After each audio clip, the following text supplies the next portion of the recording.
আসসালামু আলাইকুম রহমতুল্লাহি ওবারাকাতুহ।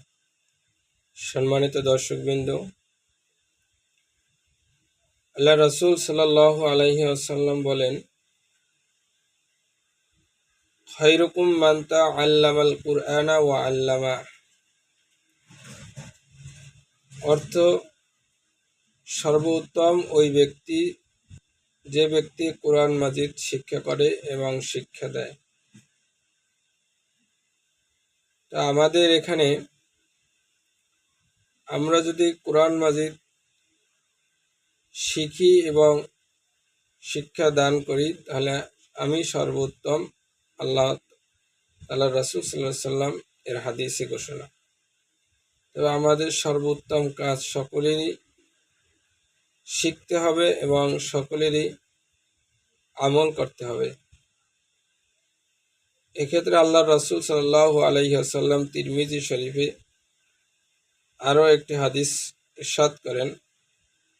রাসূলুল্লাহ সাল্লাল্লাহু আলাইহি ওয়াসাল্লাম বলেন, যে ব্যক্তি কোরআন তেলাওয়াত এবং মুখস্থ করবে আর হালালকে হালাল এবং হারামকে হারাম জানবে, অর্থাৎ যে জিনিস হালাল সেটা সে গ্রহণ করবে আর যে জিনিস হারাম সেটা সে বর্জন করবে, আল্লাহ তাআলা তাকে জান্নাতে স্থান দিবেন এবং তার নিকট আত্মীয়দের মধ্যে এমন 10 জনের জন্য সুপারিশ করতে পারবে যাদের জন্য জাহান্নাম নির্ধারিত হয়েছে।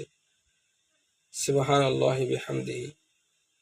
তাই আমরা সকলেই এই কোরআনকে শিখব এবং কোরআন এর অনুযায়ী আমল করব, হালালকে হারাম মানব আর হালালকে হালাল মেনে আর হারামকে হারাম মেনে চলব।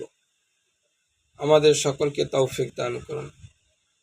রাসূল পাক সাল্লাল্লাহু আলাইহি ওয়াসাল্লাম আরো একখানা হাদিসে বলেন, হযরত উকবা বিন আমের রাদিয়াল্লাহু তাআলা আনহু হতে বর্ণিত, তিনি বলেন, আমি রাসূল পাক সাল্লাল্লাহু আলাইহি ওয়াসাল্লামকে বলতে শুনিয়াছি, যেই চামড়ায় কালেমা পাক অর্থাৎ কোরআন শরীফ আছে, আগুনে নিক্ষিপ্ত হয়েও তা জ্বলবে না, অর্থাৎ কোরআন তেলাওয়াতকারী জাহান্নামের অগ্নি হতে সুরক্ষিত থাকবে।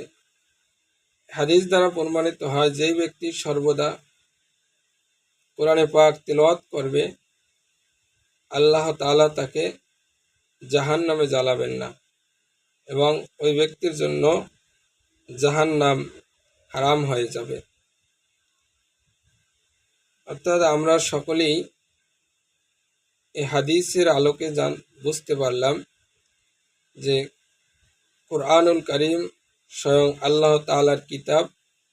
এই কিতাবকে যদি আমরা আঁকড়িয়ে ধরি, এই কিতাবকে যদি আমরা সহিভাবে শুদ্ধভাবে পড়তে পারি এবং প্রতিনিয়ত পড়ি, এই কোরআনের মাধ্যমে আমরা কিয়ামতে দুনিয়া আখিরাত আমরা উভয় কামিয়াবি হতে পারবো ইনশাআল্লাহ।